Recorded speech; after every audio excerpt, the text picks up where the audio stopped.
What is going on, everyone? Happy Monday. I hope everyone is having an amazing start to their week. I know I am just gearing up. I'm sure a lot of you are too, for fun Thanksgiving. It's kind of interesting on the Fridays. I don't know if all of you tune in for the Friday recaps, but it's kind of like almost now not having music playing is almost like, I don't even know. It's like not having some amount of music there is just like, it's just background, because in these LinkedIn lives, it's more difficult to interact other than like comments. So it's less, dialogue. So I'm really excited for the conversation today. Everyone, do me a favor, drop, as you start to join, just drop real quickly your, what's your role? And you can drop your company if you want, but just what's your role? Again, what we're going to be talking about today, I'm getting ready to bring Michael on, is we're going to be talking about, I think, something that's really important for a lot of folks, which is a lot of us sell in very competitive environments. We sell in very, call it commoditized environments. And then, or the other punchline is the people that sell in a competitive environment, but don't know because their boss told them, hey, we're the best, whatever it is. So let's see, quick question here. Hey, I want to stay, but I have a meeting. Yes, absolutely. So what you can do is you can join, if you just go to my posts after this, so in an hour or 2 hours, and this live stream will be on my posts. One of the most annoying parts about LinkedIn Live, by far, is that basically as soon as we finish this live, it just goes to my post and is kind of archived. So if you do have to bounce next time, mark your calendar, 12 Eastern, so you don't have to bounce. And then, but yeah, you can go back to my posts and you can see it for sure. So no problems at all, no worries at all. All right, so without further ado, I'm gonna bring on Mr. Neme. Hold on a second, let me make sure I got my setup here. Okay, cool, I can see everybody. All right, let's bring on Mr. Michael. All right, what's going on, man? What up, dude? Can you hear me? I can hear you. Let me see, can everybody else hear him? I'm trying to up my game. I got like a microphone and like all this lighting now that we're doing all this live stuff. So I just want to make sure that you can hear me. I don't know. I can hear you. It's perfect. Good, dude. Yeah, I've got, yeah. I definitely can. All right, Jeff's the VP of Marketing. Again, we want to hear, again, what are you up to? What's your role? Again, VP of Sales and Marketing. That's cool. We can try to slant some of this toward that for sure. Again, if you're in enterprise sales, maybe you're in transportation sales, whatever you might be in. Let us know and we'll try to kind of shift this conversation your way. So Michael and I, we tried to do this last week, but it didn't happen. Which I don't know what, dude, I still don't know. I mean, because it didn't work on yours. And when it didn't work on mine, I was like, oh no, I've cussed too much. I've played obscene music on LinkedIn. Now they've cut my LinkedIn Live capabilities, but then yours failed too. So then I felt better. Yeah, dude, like I said, I have no idea when it comes to like the real granular technical issues with that. So I just said, we rolled with it. We rolled with it. So cool. So look, let's jump into it. So why don't you tell people a little bit about the sales environment that you come from? Because I feel like your environment in particular, I think, and the reason I kind of put it out there, Mike, I'll just kind of let you know where my thought process was before you answer, is I said either selling in a very competitive environment or a commodity environment. Because sometimes I feel like people don't know they're in. There's similarities between the two, which is about differentiating, proving value, showing value, that whether you're in a very competitive situation or more of a commodity, you've got to be able to differentiate and stand out. And so maybe you can talk just a little bit about, for you, a little bit about your background, your sales experience, and just really what's made you successful. Maybe just take us through all of that. Yeah, so transportation, right? Logistics. If you don't know if you're not into it, or if you're not in the sale, it is probably by far the most transactional and the most commoditized sale there is.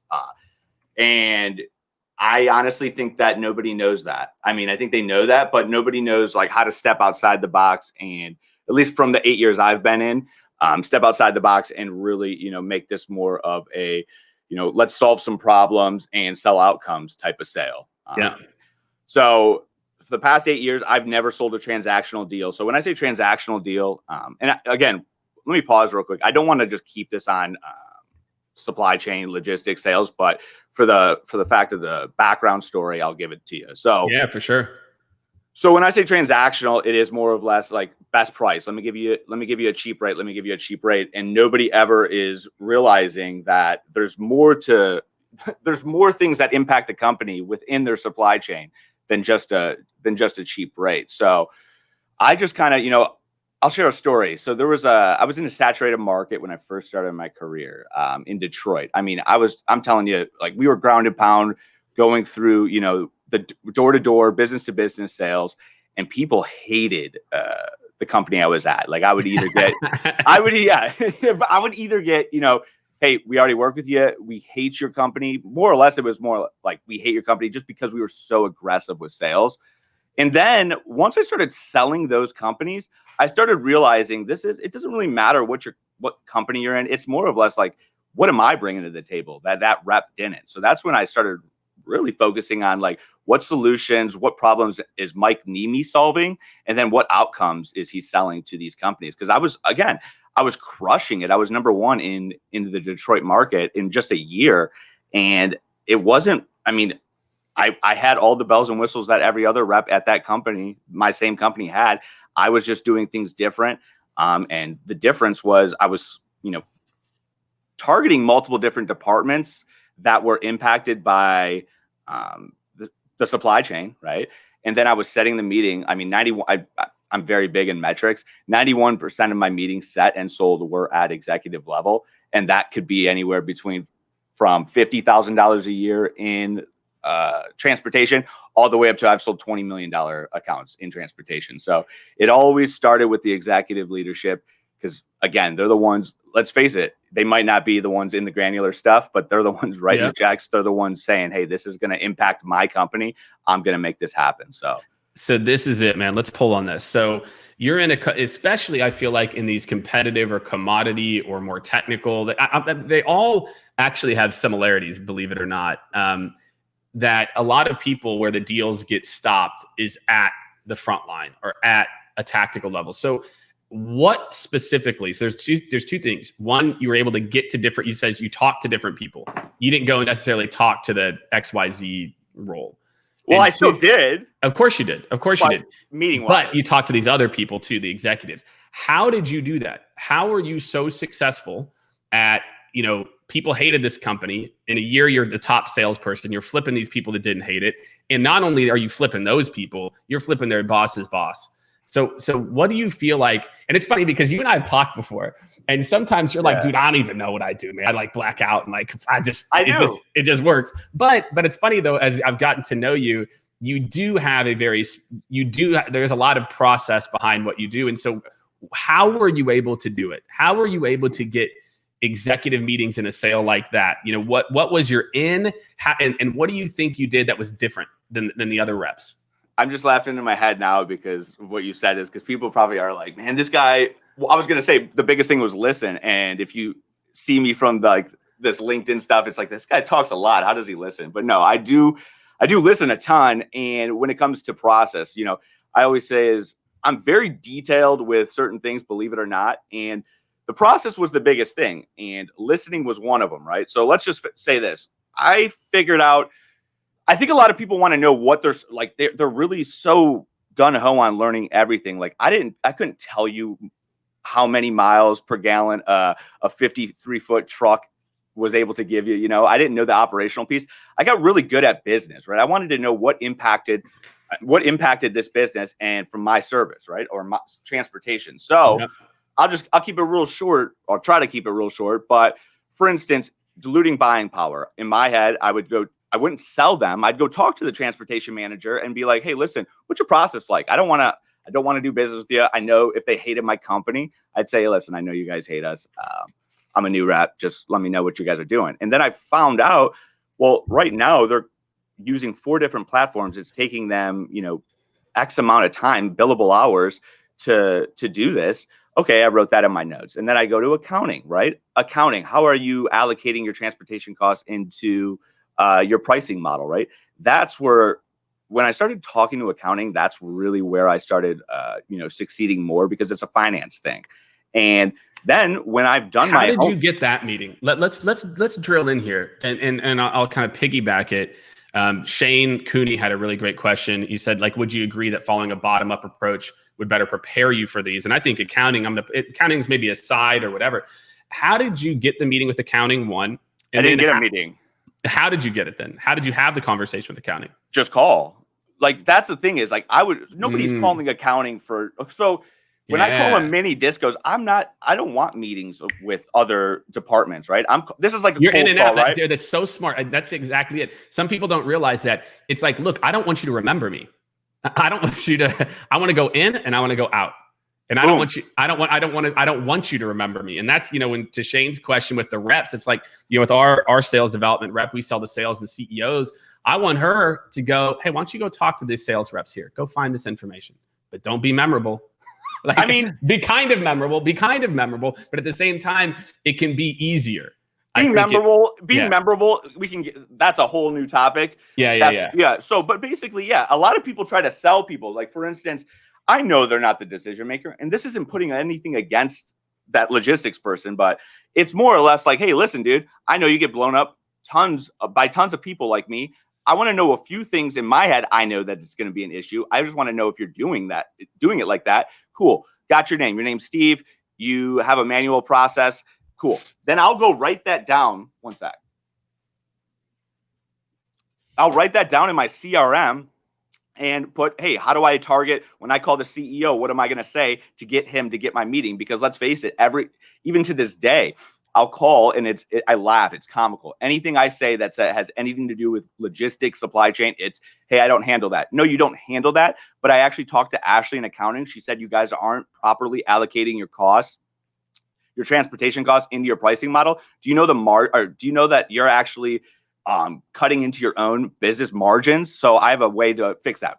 Yada, yada, yada. So that's how it's like, let's have a business conversation. Yeah. But in order to have that business conversation, I have to figure out what they're doing wrong, or not wrong, but what problems, even though they might not even know they have those problems, what those problems are from multiple departments, and then take it to that C level. And I'm telling you, it's wide open, Jake. It is wide open. I love it. Hold on. We got a special guest. Come on, buddy. You came up here. No. What up? We're live on LinkedIn right now. There's 26 people. Beats the zero I had. It's all right. All right. I'll be down later. He came up with a very interesting, scary mask. I thought he was going to show us all his scary mask. You want to show him the mask real quick? You want to show him the mask? No? You don't want him to see it? Maybe later? So let me break that down, Jake. So basically, I call it, I think we have talked about this. It's more but less like qualifying, right? So qualifying accounts before you even, honestly, I think a lot of people don't even, from being in a couple different companies, most people just call companies and they ship. Let's call on them. But nobody has any general idea of if that is even a qualified or a good company, right? A good lead on paper doesn't necessarily make it a good lead or a good opportunity for your company. And I'm right. You got to write that. I'm going to post about that. I'm not even make a video about this right after this. A good lead on paper. I wish a lot more sales leaders understood that. Right. I wish a lot of sales leaders understood the difference. Let's call it what it is, dude. It's the sale. I'm not even. It's not the SDRs. It's not the ED or whatever you guys are. It's not the salespeople. It's the leadership. And I told on my post, I said I'm going to get real, and I don't really care. It is leadership. I remember when I went into leadership. There's a lot of things that I'm not, but what I was good at was actually just doing the process, right, in the trenches with my team. And let's face it, they could say what they want. They could come up with these fancy, long-winded, let's put these emojis, let's put these breaks into our just whatever it is. It starts with leadership, and it's called a ripple effect. And to this day, it drives me nuts, like how many people are just out there not really doing what they preach and getting their team involved. And that's the biggest thing. Yeah. All right. So we're talking about this. So you're calling accounting, you're taking that piece of information. Correct. You're then using that to then again, and here's what I think. I want to call out something that you did. I was actually right before this, I was on with our own internal sales team. We've been doing some revamp to our discovery and kind of how we simplify, because consulting can be kind of confusing. It's like, well, these guys can do what? Like, is it everything? And so we tried to package it more. But I'll tell you, what I realize is what a lot of sellers do is they use stats, and I'm okay with a little bit of stats here and there. But what you talked about, and whenever I had this the same conversation, is I use your data. I use your information. So, okay, so you're hiring 10 new people. Right now, your ramp is 2 months longer than it should be, and their quota is 40K. Okay, so that means next year you're going to lose $640,000 just in delayed ramp. Does that sound right? Mm-hmm. And they're like, as opposed to a sales playbook can help you ramp 2 times faster. No, dude, it's like you gotta. What's that? But again, you and I both know this. That is what 90% of salespeople talk about. They're like, this is going to help you to do blah blah, and I'm like, no. So this is a $640,000 revenue gain if we can do this. Now, guess what? Instead of you paying us $20,000, now you've got no problem paying us $80,000 because I've tied what I do to something that's bigger. Versus no, you're right. So you said data, right? That's a big thing in my industry. Is nobody knows. They're just shooting out quotes, right? I won't even. Dude, I'm not going to sit here because I have been in this game now 8 years. So I'm not going to say that I haven't gone through, some trial and error, but I can't at this point in my career, like when you say shoot off numbers, if I'm really big into like consumer packaged goods or food and beverage, right? I could say, hey, similar companies that I work with to yours, this is what I was able to do with them. But again, everything's situational. What I need is 90 days of your data, and I can show you it's free. I can show you exactly what your current state is, and then we can start making decisions on what I think is going to be valuable to you or what's going to save you money. But until I get that, it really makes no sense, because again, it's either they're bought in, and that's where I go into. I'm able to. I say eel in the deal. If someone wants to kill the deal real quick, that's fine. I want to get the no, but if I can't get data, there's really no sense of me going any further, because again, that's not how I do business, and I can't do what I do best without the data. So I mean, don't shoot off. If you're going to shoot off random facts, make it specific to that industry, right? Or to that target audience. Exactly. And let them know that, though. Don't be like, oh, dude, yada yada. I'll be very direct. It's like, hey, listen, these are just numbers from similar companies. Again, yours could be higher, yours could be lower. I don't know, but I just figured, hell, this is what I wanted to show you in your industry, what's happening. Yeah, exactly. I use a lot of that. And again, it's interesting now because someone called it out. What I did with this new process is I recorded myself spitting it, right? Mm-hmm. And there's so many things that I forget about. And what you just talked about is one of them. Is when you talk about things that are typical or normal, or with my other clients, it, as opposed to when you ask for permission, it makes a massive difference. Like, oh, well, this could be this for you, as opposed to, look, so typically with our other clients, this is what usually happens. And there's just so many of those nuances within sales that I feel like even senior sellers, man, they either don't do it or they ask for permission for everything. And I feel like in a sale like what we're talking about in particular, where trust is also important, right? And that's for you too, right? How much trust is involved in your sale? I mean, a lot, dude. I mean, right? They don't. Yeah, I mean, I think though it's like trust is a big thing, but it's like you don't. I mean, on the front end, you don't really. I mean, I think you don't get the trust from the company until like you actually, in my opinion, do what you say you're going to do, or do what hey, I can do this. Okay, anybody could say that, but exactly. I do believe you build little trust when I can call an executive and say, hey, I talked to Ashley in accounting, I talked to Steve in logistics. That builds a little bit of credibility, and it's like, okay, this guy did the homework before he even called me. And quite frankly, if anybody's ever called an executive level in my industry, I'm just going to call it out. I guarantee that nobody's.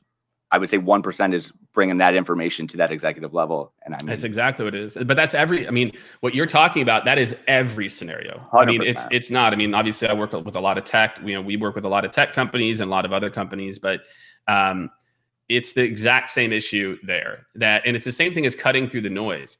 I was saying this somewhat jokingly, but I'm maybe I'll just prove it. Maybe I'll just do it in December. I was like, I think I could, if I was going to be an SDR and I had to set, let's say 5 qualified meetings a week or something, I'm pretty sure I could do it in about 5 hours a week because I would just be different. I would just do what you just did. And I feel the bar is so low right now that if you just take the time to do this much research, that's all we're talking about. He literally called and talked to Ashley for about 4 minutes. Then he called and talked to logistics. He talked to them for 3.5 minutes. He did 8 minutes roughly worth of research. And then he reached out. Like, it's not that difficult. It's 8 minutes. It's not difficult at all. And here's the thing about research. And we're going to get a bunch of people that says, oh, well, I have these metrics that I'm really good at emailing. You know what phone calls do? Phone calls expedite the process. And I'm mindful of everyone's time as well as my own. Okay. And then 2, you get to really feel that person out in a conversation. Let's face it. Ashley might not be the decision maker. Steve might not be the decision maker. But usually if I can get a sense of how they are, they're going to have to be involved in the process. And if Ashley is very hangs up on me or really fast, I write those little notes. Ashley seems a little bit timid, or Ashley's not really into the new process, whatever it may be. Fill them out. You can't fill that out via email, right? And then I usually say this: if usually people, I'll say it, if people are assholes in the company, 9 times out of 10, their boss is an asshole, right? So, that's a very real possibility. I mean, at the end of the day, it's the people that are people don't generally want to be assholes, right? But if that's the way their company's culture is, and then it can go into I call it, I think I've said it already on this, the eel and the deal. Let's face it, even on large accounts, you're gonna have to bring. There's gonna be multiple departments in, right? And 9 times out of 10, if you have say transportation, right, you get that VP or director that's just really not bought in. I'm gonna write that down at first, right? If I already talked to them, and not more times than not, no one's getting fired, right? And if that transportation department is, unless you're saving them a ton, but it's if that transportation department is dead set against using you, that's a flag, dude. You got it. You got to realize, then I'll write it down. Okay, this is going to be a tough one. So I know these going forward. I know these objections prior to this. Hey, Steve in transportation, him and his team seem a little, they love what they're doing. This is going to be a battle. Call this out in the beginning. Even if I get that meeting with the C-level, he's going to tie those people into these meetings. And now it's okay, is that CEO willing to tell that guy, tell that team, hey, we're doing this if this makes sense? Or is he going to be soft? Because there's soft DMs too. Exactly. Yeah. Is he going to go back and say, well, hey, sorry, it seems interesting. But again, what you do is, this eel in the deal. I think everyone can take that. I've never heard that before, but I get it immediately. Right. I got to shout them out though. My first company I ever worked with, the only reason I'll say it, they had a badass sales training. I know some of them were watching, but Worldwide Express, if you're new to logistics sales or in sales in general, they have the best process. So shout out to them. But it's you bring it up, right? What you try to do though is if you know that person's going to be difficult, you've got to address it. You can't just hope and pray the CEO is going to overstep them, because it's not going to happen. Especially in a small sale. Definitely in a small sale. There's no chance they're going to try to disrupt it. I just dropped the link in here. I think this is a really interesting one because we were talking about calls. McKinsey, right? We all know who McKinsey is. Okay. They did an analysis over 40,000 deals. Okay. 40,000. Okay. You talk about statistically relevant. Okay. Telephone calls were superior for getting people's initial attention. High performers relied on calls more than unsolicited emails, making 82% more cold calls and sending 26% fewer unsolicited emails. And I think for people like me and you who are I feel like the way that a lot of people have headed, and you know what is funny? I was talking to one of the people, I think maybe it was Max at Outreach. I was talking to somebody about this over the weekend maybe. And what I said, or I can't remember what it was, but what I said was pretty simple. I said, here's what happened is email became really effective in the mid 2010s because people weren't doing it as much. You could send out a few emails that were somewhat custom and they worked. Well, you fast forward 5 years, everybody's doing it. And so therefore, going back to What has always worked is you talk to someone. And I think now, because of this, not going into office, etc., I feel like people are more likely to pick up their phone. They're more likely to have conversation. Do you know that it was like when I first started my career, 2014, like we didn't send calendar invites. Like if I was to, it sounds crazy, but like if I was to book a meeting, like we didn't send calendar invites because we were afraid if they'd cancel, right? So we just show up to the meeting, and it was just like, a lot of times we'd be like, I didn't know, I forgot we even had one, but it was like, I didn't send emails, and people are going to say that's not business savvy or whatnot, but guess what? We made a lot of money and we sold a lot of deals that way, right? I mean, I just was so afraid to send an email. It's like, why send an email and I could just call? Like, even to this day, it's either I use LinkedIn like crazy, right? LinkedIn is good as if you're connected with someone, I'd rather shoot them a voice memo or a video memo, or I'm going to call them. Because emails, dude, let's face it, like to me, emails are just meant for follow up when you're already doing business with them or when you're already in the process. I just don't see emails being effective now with LinkedIn and just picking up the phone. But like you said, the stats, the phone is the most powerful thing. It not only saves a bunch of time on your end, it saves a bunch of time on their end too. And you could just literally get on a call for 20 seconds. Yeah. And I think email has a place, and I feel like it just like we're talking about in calls, it's actually not that difficult to stand out in email. Or I really like using like the combination of the 2 or 3. Which is maybe you start with a LinkedIn DM and you say, oh, that's great. Hey, let me send you a quick, like high level on like, XYZ. I'll send it. What's the best email? Okay, great. I'll send that over and then I'll give you a quick call tomorrow morning. To me, it's like, it's creating that little experience for that person.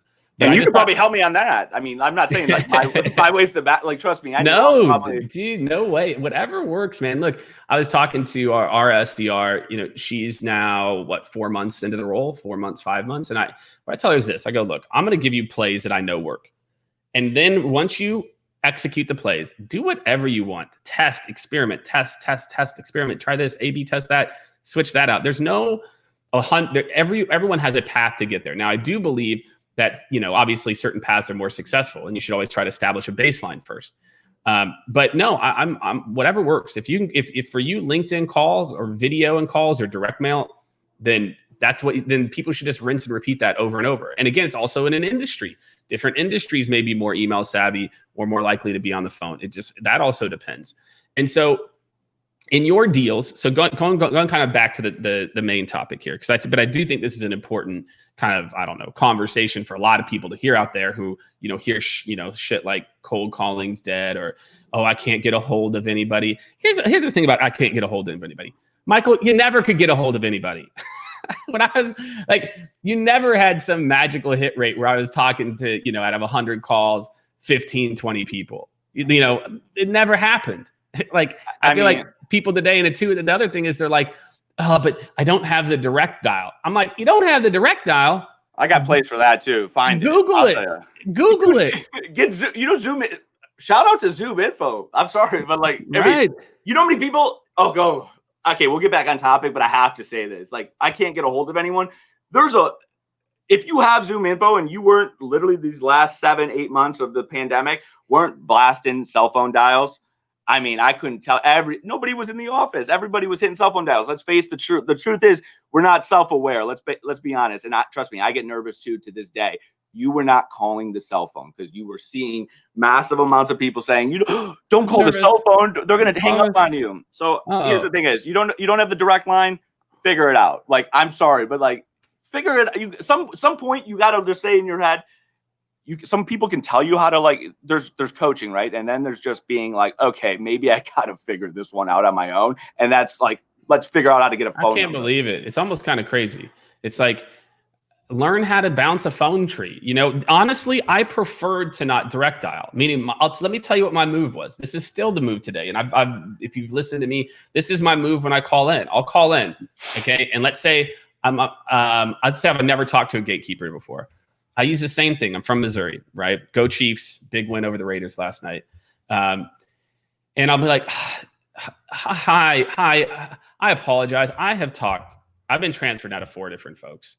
I'm trying to find who handles sales technology for XYZ. I've got these two. Do you know if it's that? I'm not sure. Okay, well, would you mind? Could you transfer me to Tim Henderson, please? Okay, she transferred me to Tim. Hey, Tim, I apologize. Tim, I have talked now to like 6 different people. So you might be number 7. I'm looking for the person who handles sales technology, not necessarily the implementation, but the strategy for how you use sales tech. Oh, that's Rachel Henderson. Okay, great. Thanks, Tim. Call Rachel. Hey, Rachel, this is Jake. I've now talked to Susan at the front. I've talked to all these people, and they said that this is you. Is that right? Great. Like, why is that so hard? Just do that. That's actually good. You've talked to people, right? Hey, someone so-and-so deferred me. I got a tip for the gatekeeper thing, if you still call that. So what I like, so emails, the only time I'd email is, so say you want to get a hold of, let's just say the CEO of a company, send him an email, right? Send her an email. And I'll say, hey, listen, I've been trying to get a hold of you now. I'm going to call on next Tuesday at 10 o'clock. If I don't hear anything back from you, I'm assuming that you're going to answer my call. So I'll let your secretary know. And now you're calling into there. Hey, can I tell her who's calling? Oh yeah. Let Ashley know it's Michael. She knows I'm calling at 10 o'clock. Michael with X company. And that's actually right there. I love that, especially with the exec, man. I love that play. You're giving them an out. You're giving them an out. And for me, what I would do too, it's interesting. We did this enterprise thing I did this talk with Matt Cameron where we broke down Tractor Supply Company and we went through by detail their last quarterly earnings report. Tractor Supply Company. If you are trying to break into Tractor Supply Company, Matt Cameron and I basically wrote a blueprint for this thing. So we destroyed that quarterly earnings call and found like 18 different ways to get into that company. But the point was I wrote sample emails that literally almost did what you said, which was, what did I say? It was something like, hey, so John, look, here's the high level of what I saw from you on the earnings call, relevant, super targeted, relevant thing. So what I'll plan to do is let me know if next Thursday, or like pick like 2 weeks from now works. I'm going to be out of the office next week and I'll coordinate directly with your EA. Let me know. Appreciate it. So just assume, like, of course I'm going to coordinate with your EA, so that's the other thing I've done. What do you call it? I like that. We can talk about that company offline because I feel like I definitely got some questions for you on that. Yeah, well, definitely. Tractor Supply Company, man. Yeah, I know who they are. They're crushing it right now. They are. It was just interesting to get to know their business too. Okay, so we've talked about using this information. So what you're hearing more and more is if you're in a competitive or commodity sale, you need to bring specific ways you can impact their business, because if not, you're just price, right? It's just price. We're a little bit different. I think we're different. I think we're better, as opposed to here's how I can help you with X, Y, Z. And that's, look, for anyone who's really seasoned in sales, that's not like we just, explain the theory of relativity to you or something, right? But for a lot of people, they think they're doing that, but they're not. And because they're using generic stats, they're not putting in the work. They're not, getting on the phones and grinding, et cetera. And they're not putting it out there. And so, for me, when I think about this in particular, I feel like a lot of people just have to start to step up and realize that in today's world, this is what it takes. That there's so much noise. There's so many salespeople, so many, companies that sound and look a lot alike, that if you can't have a business conversation with somebody, not I build a better playbook, but instead I save you I'm going to make you 640,000. You're in a lot of trouble. What other tips do you have around differentiating? Because I feel like that's another, there's some people, the only way they know how to differentiate is to kind of trash the competition, or, they're like, or they almost, or I see it the other way too, Michael, where I feel like, and I've been on Salesforce where I've seen this, as a consulting firm, where I see people just talk trash about their competition 24/7, right? Trash. Oh, those guys are garbage. Oh, we're so much better.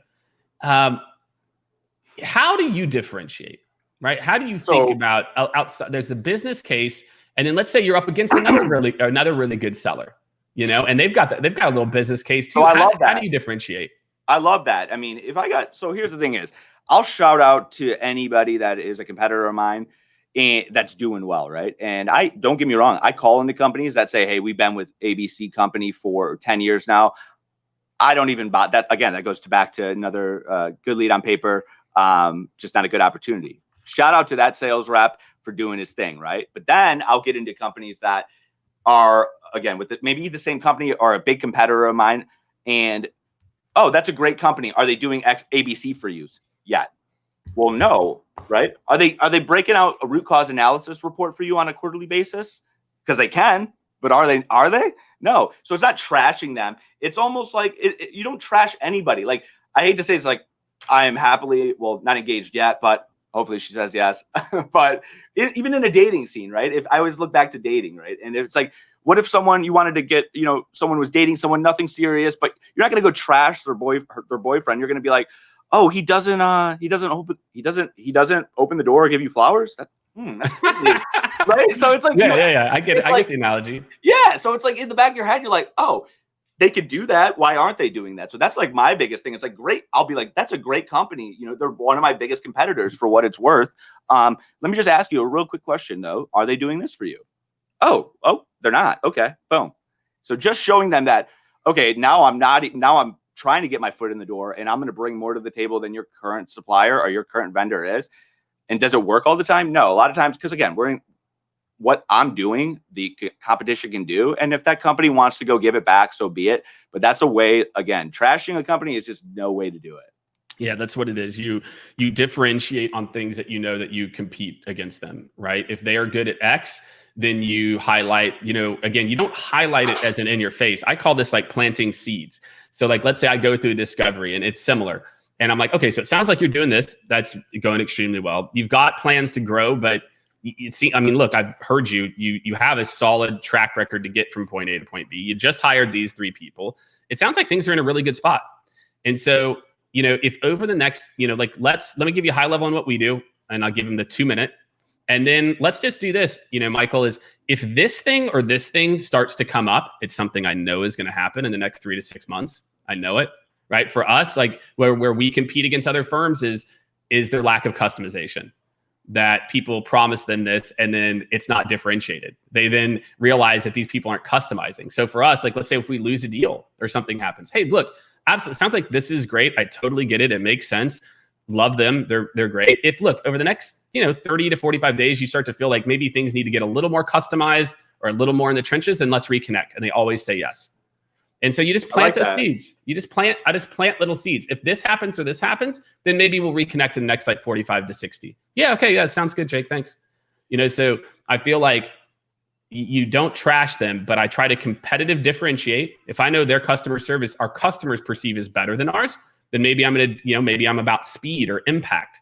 On the flip side, if I know my clients are that, I've got to frame my questions in a way to where speed and impact are what's most important, or customer service if I'm on the flip side. So I just feel like not enough people know their competition in a non-emotional way, right? Say that again. Not enough people know their competition in a non-emotional way. It is what it is. You're not perfect at everything. And I've never had a problem. I'm going back to, remember I sold Career Builder. We had Monster.com and whatever. I'm like, cool, that's what Monster does. Here's what we do really, really well. What's most important to you? That's it. It's an excuse. I'm not even going to go on that rant because I could go on. You should. Well, it's like, here's the thing is, it's like, I remember selling in against competition. And like, I was like for instance, we didn't have like the sweetest technology when I first started my career. Right. And there was other companies that did. I considered myself pigeon post, right? I was going against companies that were so high tech, but I was winning these accounts and basically selling pigeon post. And then it was, okay, if my company right now doesn't have the option to break out reports and pivot tables and stuff like that, well, I'm going to learn how to do it. Because guess what? They don't have a rep that's face-to-face. They've never met with the rep face-to-face. And again, their quarterly reports, they'd like them weekly, but they're only getting them quarterly, right? Well, I got to go figure out how to work pivot tables. I got to figure this out. It's me, right? How am I going to sell against this company, right? So it's just little things, like people don't want to do the work. Name another. I remember a CFO once told me, he laughed. He was like, wait a sec. Did you just break out this pivot table for me? And I was like, yeah. And he laughs. I was like, what's so funny? He goes, you're a sales guy. I've never seen in my life someone break out like a pivot table. But it was like, everybody just wants to find an excuse of why things aren't happening. And it's like, I think let's go back on the point though, of like, we're talking about meetings and stuff like that. I honestly don't even think people even set real meetings. Like, I don't even think people know exactly what a hot opportunity is versus just a company name in your in your if you even use a CRM, in your CRM, because it's like from my understanding and seeing the ways that other companies work, they're just getting these data drops of like all these companies and just calling them, and they have no plan to action on what they're going to do. They don't even set aside time. Like, this time I'm going to figure out if this is worth calling anymore, if it's an opportunity, a true opportunity for me, versus I'm going to set 4 hours today just to book meetings because I know these are qualified opportunities. I would bet companies don't even have that down yet. A lot of them. Well, no, because again, they've got this intent data or other things that say somebody should be qualified, and it's garbage. We can't, can it point you somewhat in the right direction, but it can't take the place for having the conversation, right? Like, it can't take that place. Couple things rolling in here. So Jordan Freeman, yes, you'll be able to view the whole talk after. So you just got to go to my posts. And you'll be able to see it there. It'll probably be up on YouTube in the next couple of days too. Shane had another question, and look here. Let me tell you why I appreciate Shane. Shane is embodying what we're talking about now, which is like, just take your own initiative. And going back to what you said, I did a post on this. You know what? I'm going to rehash that post because I believe it more than anything. I didn't have Sales Navigator or Outreach or Zoom Info. I didn't have this stuff, but if I worked at a company today and my company didn't invest in these tools to help this, I'd come out of pocket $200 to $300 on my own dime, because it's about me being successful. If the company doesn't have the budget to get me the tools, cool, that's on them. I'm gonna go get the tools myself. I'm gonna go buy them myself. You just said it. Why wouldn't you do that? I don't understand this mentality of like, because this piggybacks what you said. The company didn't have to train you on to do a pivot table. You're like, I need to learn how to do pivot tables if I'm going to be successful, and then you went and did it. And I feel like there is most of the blocker. The same thing as we talk about a commodity, a differentiated sale. If your company isn't providing you with the information, then you go and look on G2 or whatever the rating site is for your industry. You go and talk to have your, a friend of a friend go call in and go down their lead funnel. You go figure it out. Do something. Here's the thing: is everybody is just. There is so much noise in any sale, right? And bottom line is, I put it in my head, right? When I first started, I'll say it out loud. We were like, why I was so good at vertical marketing, why I was so good at hitting the phones. I didn't tell my boss, like, we were supposed to go door to door to door, right? And we couldn't even hit a phone call until we got 50 qualified leads. Dude, I was sitting in my car calling people, practicing. So why, you know what I mean? Or I started figuring, I was like, well, if they're going to make me cold call, I'm going to spend 3 hours a day, map out my territory, and start calling these companies just to see if they're even worth it. My company didn't know that, right? I'm just straight up. I was sitting in my car. So now I can qualify them on the phone. And if they are a lead, I could just go warm call them and try to get the meeting. So then fast forward 3 years later, when vertical marketing starts becoming a thing, I'm already 10 steps ahead of people, right? Now I'm thinking of other things. Now I can already implement that with my team or whatever it may be. You just got to figure some things out on your own. Like, I'm sorry. Like, that's the way life works. Like, I put it in my head. I wanted to make money. I wanted to pay off student loans. I had my own goals, right? And how do I make more money? It was by, one, following people that have done it and are making money, right? Two, figuring out some things on my own. Simple. Yeah. I feel like a lot of people just need to, just think about that for you. Are you sitting there waiting for someone to tell you, or are you at least trying to connect the dots? Like, hey, this thing happened. Okay, cool. Let me try my best here. Again, I feel like so many people just waiting. Or someone tell me what to do. I see your posts. I love them. And you're really, the last couple posts you posted over the weekend, you started. People got in hot on a couple of those posts. But here's what I really realized is it's a lot of it's sad, but I'm 33 years old, so I'm not old, right? And you're getting these older people. It's mostly older people that are, it's more or less, they don't even know how to communicate. It's more or less like, this is wrong, this is wrong, this is why. And it's not like, okay, I could see your point. Not even to There's some younger people on there that were just as wild. But here's the thing is, dude, and I'll call everybody out on it. Like, if you're young, I mean, dude, I gotta hold my mouth. I gotta hold my tongue, dude. It is what it is, man. Look, I read that, and look, if you aren't comfortable putting out content, you probably shouldn't put out content. If you're not comfortable with people disagreeing with your ideas or just saying dumb stuff, you probably shouldn't be putting out content. Like, that's how I look at LinkedIn and all of my social media channels. It's like, I can take the heat. You know, if I couldn't take the heat, I shouldn't put it out. You know, well, yeah, and that's, we know you can. but a lot of people can't. No. That's why LinkedIn is so soft. Like, there's, you know, people are just, I'm going to keep putting out this, and this, and this. I'm not going to say anything. Just keep getting my likes and my comments. And it's bullshit, dude. I'm saying it. Like, here, I want you to, over this pandemic, I want everybody that's watching this, if anybody, whoever's watching this, ask yourself, your top 5 people that you follow religiously, have they done anything for you? Have they made you scale in your career? Have they added more money into your bank account?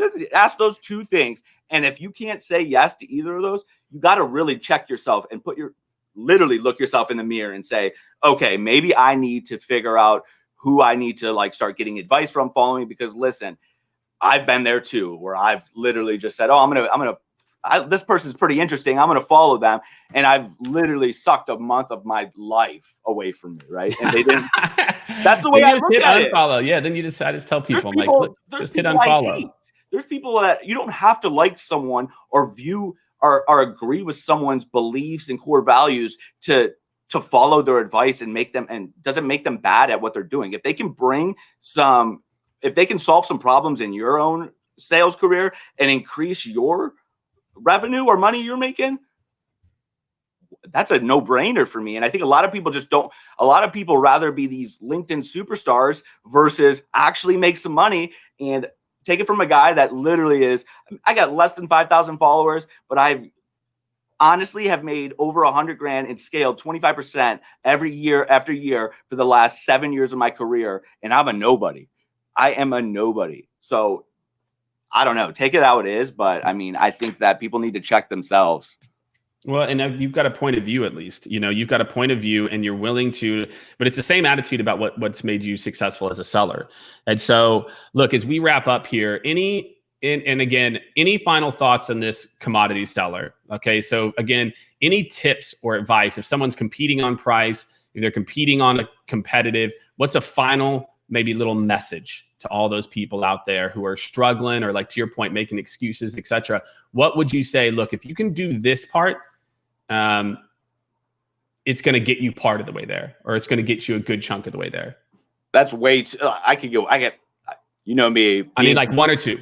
I would just say this, literally stop giving CPR to dead situations.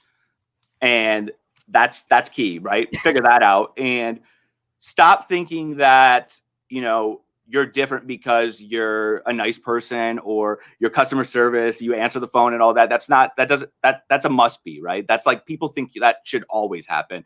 Really focus on problems that are inside the company that your company can solve or bring value to, and then sell outcomes. I know Jake says it, but sell outcomes. And if you can't get over the fact that being a friendly person is not going to make you different, you should probably get out of sales, because I mean, that's the bottom line. Because that's a must be. I'm a nice person, but guess what? I'm coming in and I'm solving true business problems and selling outcomes that are going to scale a company, and that's more important. And I'm a nice person, so that's more important than being a nice person. So, well, that's it. And you build trust by the work that you put in ahead of time, and people trust you because they know that you've put in the work, and that shows them what you said, which is what you said was, you know, people can't really trust you until they see, you know, what the outcomes that you actually provide. But if people can see that you're invested in their outcomes because you know their outcomes, that's how you get your foot in the door. That's how you get that proof of concept when your company, you know, whenever you're trying to take over a big deal from someone else. And so I think that's a perfect one, man. I think those are good, like 5 or 6 in there. So everyone, I appreciate you. Make sure to follow Michael here. Let's make sure we drop his link in here. If you all aren't already following Mr. Michael here, let's make sure everybody starts following you. You know what I mean? They really should. I really think it's really interesting. We got connected back in, it's been about a year, right? Yeah. And you know what's funny is, Jake, I honestly think that, like, sometimes, like, a customer of mine, we went on a video thing together, and he was like, you know, if you don't follow Mike, like, this is like, he's a CEO of a company. He was like, he just puts out valuable valuable content for reasons why, like, hey, if you use me or not, this is what you should do. And I think I started contemplating, like, do I want more followers? Do I want more followers? Because I only am putting out seriously like stuff that isn't really like fluff. So yeah, if you want to follow me. But again, it's going to be just the truth. It's well, look, if they're following me, they're used to it, right? If they're following me, they're used to a different level of candor. Let's put it that way. So look, I appreciate you, man. I'm glad we did this. I'm glad we rescheduled. Thank you again, everyone. Give Mike a big clap. Make sure you go follow him. Again, I appreciate all of you. Tune in this Friday after Thanksgiving. I will be live doing the recap number 123. Let's go. 123. I don't know. I don't have a music for it yet. Maybe Christmas time. I don't know. We'll see what we're gonna do. All right. I've been actually using music more and more in my Friday ones. It's kind of nice. It breaks it up a little bit. Last week, I've got the playlist right here. Last week was Superstar Lupe Fiasco, Buy You a Drink, T-Pain, Hot in Here, Her, Nelly, Sugar Sugar by Baby Bash. Little I only like one of those. What about Tipsy by Jaquan? Everybody in the club getting tipsy. You're showing your age. Jake. The way that was the 2000s hip hop. Oh, okay. Come on, dude. No, these aren't my like number one hits, man. No, you love Jaquan. I had people go look. I said, guys, where is Jaquan? What happened to Jaquan? And then I went through all these. I'm like, man, Lupe Fiasco, he quit. Right? T-Pain, apparently T-Pain is on the Masked Singer. Nelly, he fell off. Baby Bash, you knows what Baby Bash. Jaquan, nobody knows what these people are doing. You should play a song, follow him. Holy crap, how the heck did I lose his name? Locksmith. He's underrated, probably one of the most lyrical geniuses in the world. All right. Locksmith, look him up. Locksmith, I'm on it. All right. Thank you, sir. Thanks, Mike. Thank you to all of you. Appreciate y'all. Appreciate all of you, and we will see you on Friday.